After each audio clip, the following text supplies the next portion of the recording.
समय देखिए आप, समय कितना है देश के प्रधानमंत्री जी के पास में कि उनको गालियां याद है।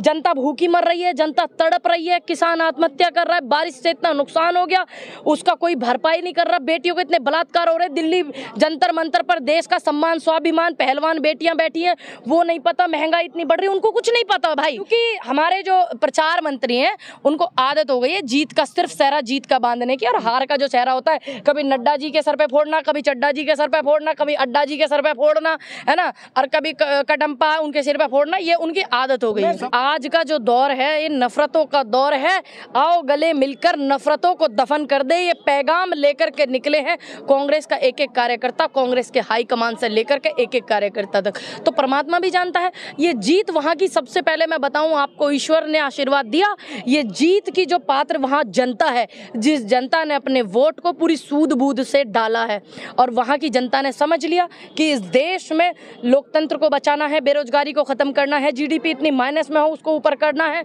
और जो एक जमाना वो भी था, किस जमाने में नेहरू जी को देश मिला था जब वो प्रधानमंत्री बने थे, कोई कल्पना भी नहीं कर सकता था।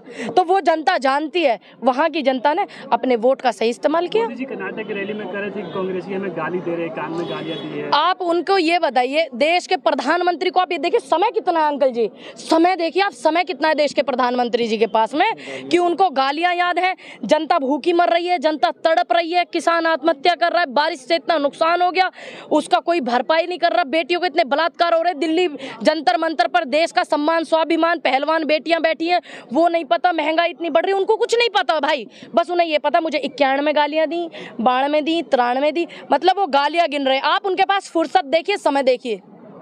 देश के प्रधानमंत्री जी का ये काम है क्या? पूर्व प्रधानमंत्री राजीव गांधी जी की धर्म पत्नी को कांग्रेस की विधवा बताने वाले व्यक्ति एक सूबे के मुख्यमंत्री थे पहले, आपको पता है, गुजरात के, जर्सी गाय बोलने वाले, ये हमारे प्रधानमंत्री से ये अगर ये इनकी भाषा शैली से इनको तकलीफ है और सदस्यता रद्द भाषा शैली पे होती है तो देश के प्रधानमंत्री की होनी चाहिए ना, क्योंकि जर्सी गाय बताने वाले पूर्व प्रधानमंत्री जी की जिनकी शहादत हुई इस देश के लिए, राजीव गांधी जी, उनकी धर्म पत्नी सोनिया गांधी जी के लिए ऐसे शब्द इस्तेमाल किए। अब एक बात बताओ, जिनकी उतर गिलोई उनका क्या करेगा कोई, क्या करेगा उनका कोई, बताइए। और हमारे पास जनता के मुद्दे हैं, हमें इतना पता है कि हाथी चला जाता है, बाकी लोग समझ रहे हैं ना, खत्म बात। बली के नाम पे जो कर्नाटक के चुनाव में कहा जाए, कांग्रेस कह रही है कि बैन किया जाएगा। देखिए, जो भी कोई व्यक्ति किसी संगठन में है, अगर वो आतंकवाद से ताल्लुक रखता है, आपको अच्छे से पता है कि आईएसआई के कितने इनके एजेंट मिले थे, कितने मिले थे, सबको पता है अच्छे से। कोई भी व्यक्ति है अगर वो देश के खिलाफ है और लड़ाइयाँ झगड़ा हिंसा कराता है तो मैं तो चाहती हूँ हर व्यक्ति बैन होना चाहिए। ठीक, मैं स्पेशल ये नहीं है कि ये संगठन बैन होना चाहिए, संगठन बैन होना चाहिए, स्पेशल नहीं मैं बोल रही हूँ, मैं सभी के लिए बोल रही हूँ इस बात को कि हर व्यक्ति बैन होना चाहिए। जो देश की शांति को भंग करता है, देश के भाईचारे को खराब करता है, देश के स्वाभिमान को खराब करता है, हर व्यक्ति बैन होना चाहिए। जब देश के किसानों में 700 किसानों की शहादत हुई थी तो कहाँ गया था ये संगठन? जब देश की बेटी को रात के अंधेरे में जलाया था, रात के अंधेरे में हाथरस में, जब कहाँ गया था संगठन? जब बलात्कारियों को रिहा करा था, जब ये संगठन कहाँ गया था? और आज देश के दिल्ली बॉर्डर पर जंतर मंतर पर बैठी हैं देश की बेटियां मेडल लाने वाली, आज कहाँ है वो संगठन? कहीं दिख रहा है? जैसे वो संगठन शांत है तो हम अपने जो है शब्द नहीं खराब करना चाहते उस संगठन के लिए बोलकर। लेकिन कांग्रेस द्वारा जो कहा गया था कि अगर उनकी सरकार बनती है तो बजरंग दल को बैन किया जाएगा, ये सवाल है कि क्या आप तो लोग तो डिमांड करेंगे? देखिए, ये हमारे शीर्ष नेतृत्व की जिम्मेदारी है, जो उन्होंने वहाँ पर जनता से बात की, जो भी जनता को वादे किए, जो भी है उनका मैनिफेस्टो रहा, तो हमें अच्छे से पता है कि कांग्रेस अच्छे से इस काम को करेगी। हमारे शीर्ष नेतृत्व का काम है कि वो क्या बैन करते हैं। फिल्म का प्रचार भी कर रहे थे, अगर वो कह रहे थे कि द केरला स्टोरी, वो आतंकवाद के साथ द केरला स्टोरी कब, जो केरल का जो स्टोरी का पिक्चर बना है, किस पे बना है? वो केरला स्टोरी कब हुआ था? जब केंद्र में 2016 में सरकार थी, नरेंद्र मोदी बैठे हुए थे, क्या मिलने गए थे उन लोगों से? नहीं ना। और आज जब चुनाव था तो पूरे चुनाव में द केरला स्टोरी चलाया, और वो कुर्बानियाँ थी उसको भी चला देते। कुर्बानियाँ मूवी थी ना, उसको भी चलानी चाहिए थी, क्यों नहीं चलाई? देश के प्रधानमंत्री ने क्यों बैन करवा दिया? अभी भी BBC लंदन लेकर के आया था एक न्यूज वाले, वो पिक्चर बैन क्यों करवा दिया? क्यों? अच्छा, सवाल ये है, कांग्रेस आतंकवाद के साथ खड़ी है। अबे 16 में मैं ये पूछना चाहती हूँ, केंद्र में किसकी सरकार थी? देश के पद पर कौन बैठे थे? महान विभूति देश के प्रधानमंत्री जी बैठे थे कि नहीं बैठे थे? फिर कब गए वो वहां पर? जब 16 में ये मामला हुआ, क्या वो गए? नहीं ना। और आज जब चुनावी रैली चल रही है तो अपने पैसों से दिखाई जा रही है the Kerala story. Kerala story को देख भी लेना, समझ आ जाएगा आपको। गुजरात से 50-60 हजार महिलाएं गायब हैं, उनको भी ढूंढ करके पता कीजिए तुम्हारे राज्य की महिलाएं कहाँ गई हैं, कहाँ नहीं गई।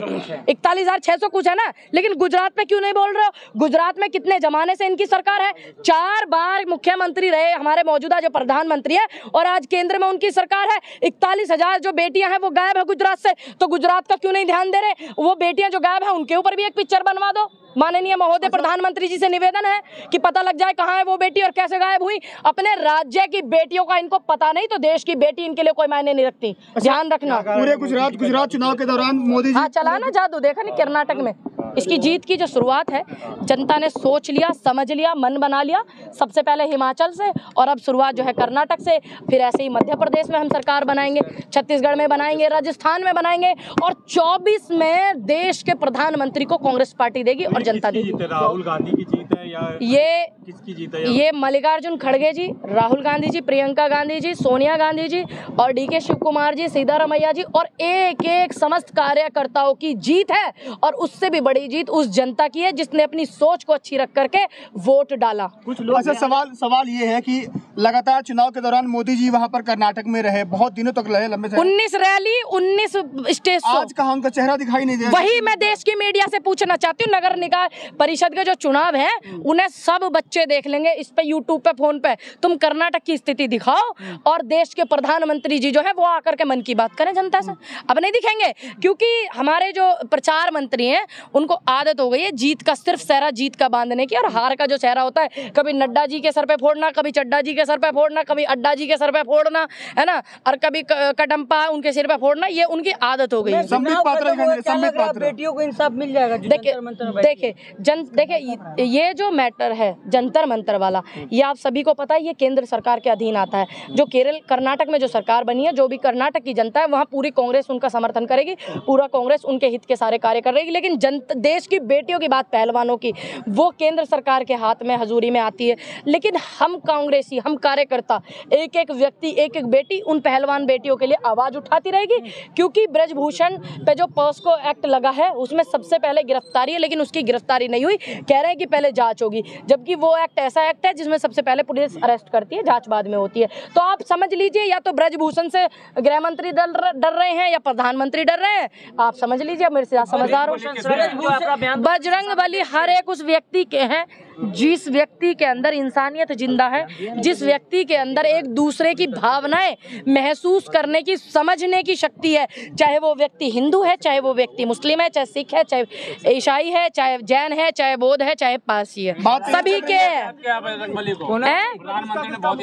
हाँ, तो प्रधानमंत्री जी ने याद किया था, तो फिर बजरंग बली जी ने प्रधानमंत्री जी को याद कर लिया कि बेटा तुम थोड़ा बैठ जाओ, ज्यादा उछल कूद कर रहे हो। बजरंग बली जी का काम है उछल कूद। देखिए, राम किसी के नहीं है, राम सबके हैं, राम सबके हैं, ये आप ध्यान रखना। राम हर एक व्यक्ति के हैं, राम हर एक उस इंसान के जिसकी इंसानियत जिंदा है। राम सोच है, राम विचारधारा है, और राम के नाम पर वोट लेने वाला व्यक्ति, क्या राम मेरा इतना कमजोर हो गया कि राम के लिए वोट की जरूरत हो? क्या मीडिया नहीं ना, चौधरी वगैरह ने भी, बिल्कुल भी नहीं। मैं यही कहना चाहती हूँ, आज देश का जो मिनिस्ट्री मीडिया है पूरे उत्तर प्रदेश का नगर पालिका परिषद का चुनाव दिखाने में लगा हुआ है, लेकिन प्रधानमंत्री जी और गृह मंत्री जी और पूरा भाजपा का खोखला सिस्टम उनकी हार को दिखाने के लिए तैयार नहीं। लेकिन आपके दिखा रहे थे ना। देखिए, अभी देखिए, कुछ चीजों में इनकी मजबूरियां हो जाती है ना, कहीं मुंह छुपा ले, चुल्लू भर पानी में डूब के मरने से बेहतर कि कहीं मुंह छुपा ले। ये सबको पता है, बजरंग बली सबके हैं। क्यों कांग्रेस ने नहीं किया? ये किया था मोदी जी ने, ये किया था प्रधानमंत्री जी ने, तो फिर कांग्रेस ने किया कांग्रेस ने सिर्फ इतना किया, जय बजरंग बली तोड़ दो भ्रष्टाचार की नली, और वो तोड़ ही दी नली। बजरंग बली ने हमारी बात सीधी सुन ली, तो तुम्हें क्या तकलीफ है? तुम जुनैद हो इसलिए तुम्हें तकलीफ है? नहीं ना, तो फिर शांत रहिए। ये शुरुआत देश के प्रधानमंत्री ने की, और हमने अपने भगवान से निवेदन किया। हमने जनता से नहीं कहा था इस बात को, हमने भगवान से निवेदन किया, जनता खुद समझ गई थी। हमने जनता से ये निवेदन संबोधन किया कि बजरंग बली तोड़ दो भ्रष्टाचार की मतलब नली। वोटिंग विकास के नाम पर नहीं हुई, बजरंग बली के नाम पर नहीं नहीं, वोटिंग क्यों होती? विकास के नाम पे जनता ने चुना। अगर बजरंग बली के नाम पे चुनते तो 56 बार जो है प्रधानमंत्री जी ने जिक्र किया, सबको पता है, भगवान सबके। विकास के नाम पे वोट हुई। 40% की इनकी जो वहाँ खोखला सिस्टम था। कांग्रेस अगर जीती कर्नाटका में तो यहाँ पे दंगा फसाद, इसका मतलब वो कराएंगे क्या? इसका मतलब उनको कांग्रेस राज्य जो है जितने भी सरकार के, वो पसंद नहीं है क्या? शांति कौन कराता है दंगे? आप बताइए, वो ये बता रहे हैं कि अगर कौन कराता है? मैं पूछना चाहती हूँ, कौन कराता है? इसका आपका मैं मतलब क्या समझूं कि दंगे होंगे? इसका मैं ये मतलब समझूं कि वो कराएंगे। मतलब ये कि कांग्रेस राज्य को संभाल नहीं पाती है। संभाल तो अच्छे से पाती है। तुम लोगों की जो ये आदतें है ना इधर उधर लड़ाई झगड़ा करवाने की, वो जनता सब जान गई। अब जनता भी मूर्ख नहीं है कि तुम्हारे कहने में कि तुम्हें BCCI का अध्यक्ष बना दे जिसे बैट बॉल पकड़नी ना आती, और अपने बच्चों को जो हिंसा में भेजेंगे। अब कोई नहीं भेजेगा, अब लोग समझदार हो गए। हो गया क्या? फ्री की रेवड़ी वेवड़ी कुछ ना भैया, सबको पता विकास की ज्यादा जरूरत है देश में। आगे की यही है कि हम जनता का ज्यादा से ज्यादा विकास कर सके और जनता की ज्यादा से ज्यादा समस्याओं को। शुक्र है कि इस देश के कुछ राज्यों की जो जनता है वो कांग्रेस के शासन में रहती है और कांग्रेस वहां पर है। 24 के लिए कांग्रेस का रास्ता कैसे है? 24 के लिए ये विकास के मुद्दे होंगे। प्रधानमंत्री अब चुनाव से फ्री हो गए, क्या सुनेंगे अब जनता की बात? वो तो पहले से ही नहीं सुनते, वो तो पहले से ही नहीं सुनते, वो तो पहले से ही नहीं सुनते।